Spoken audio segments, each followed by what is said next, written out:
Дайсганы тухай хуулийн 32 дугаар зүйлийн дагуу жилбүр хоруудын засаг дарга нарын цэргийн бэлтгэл сургалтыг явуулж явах ийм хуулийн заалттай. За энэ хуулийн заалтыг үндэслээд та бүднэр өнөөдөр Батлан хамгаалах асуудал эргэлзсэн төрийн захиргааны төв байгуулга, Батлан хамгаалах яам, нийслэлийн засаг даргын хамгийн газар хамтраад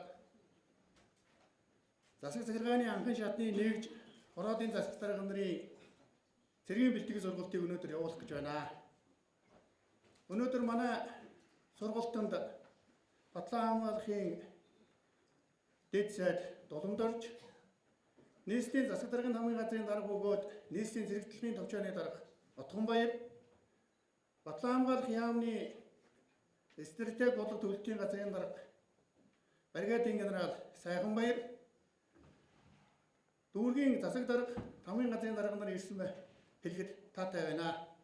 Ингээд Батлан хамгаалах асуудал эргэлзсэн төрийн захиргааны төв байгуулга, Батлан хамгаалах яам, нийслэлийн засаг даргын хамгийн газрын хамтран зохион байгуулж байгаа хоруудын дарга нарын цэргийн бэлтгэл сургалтын ажиллагаа нээс нэмэгдэгдэе.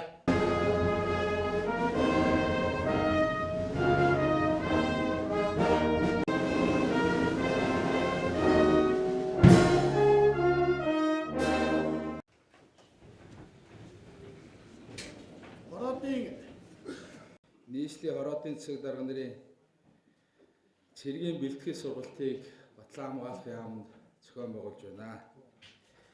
Хоруудын засаг дарга нарын энэ удаагийн сургалт нь нийслэл дүүргийн хэмжээнд Батлан хамгаалах бодлого зорилтыг хэрэгжүүлэхэд бодиттой хувь нэмэр оруулж та бүхнийг шинэ мэдээллээр хангасан чухал ажилттай сургалт юм аа.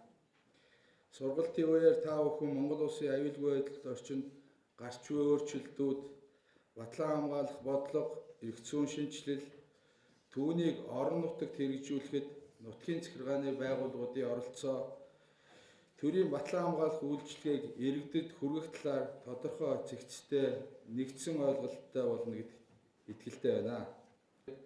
Хоруудын засаг дарга нар та бүхний хувьд нэлээдгүй ажлуудыг шинэ агуулга хэлбэрийн хүрээнд орон нутгийн хамгаалтын тухай анхдах шуудын төслийг болсон.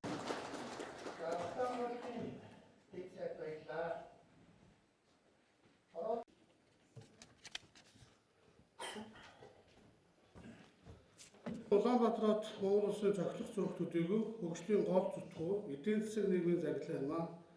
Тиймээс сая гаруй иргэнд хүрч тэрнийхээ үгийг сонсч төрийн бодлогод тусгаж хийсэн ажлаараа үйл ажиллагаагаа харуулж дүгнүүлэх нь бидний эрхэм зорилго билээ. Нийслэлийн засаг даргын хамгийн газрын зүгээс иргэдийн оролцоог илүү хангах, хороо хэсгийн ахлагч нараа дэмжих бодлогыг барьж ажиллаж байна.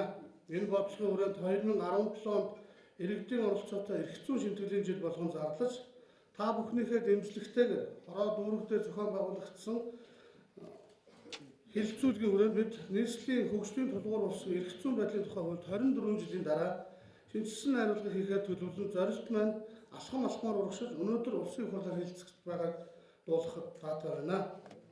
Хамтаараа хөдөл зориглож гэмээр үр дүнгээ өгч чаддаг нэг илрэл бол энэ хуулийн төслийн хэлэлцүүлэг юм аа. Зохион байгуулж ажиллаж байна. Энэ төлөвлөгөө та бүхэн төрөл сахилга хариуцлагыг дэвшлүүлэх талаар анхаарч ажиллаж байгаа жилүүдэд энэ засаглалыг сайжруулах төсөл маань амжилттай хэмж хороодын удаагүй шууд холбох гүүрийг бол бид өнгөрсөн оны сүүлээс бол эхлүү шагнал сургалтаатайгаар бол дүгнж ажилладаг гэж хэлмээр байна. За нийслэлийн засаг даргын хамгийн газрын дарга би зүгээр энэ албан ёсны юм биш.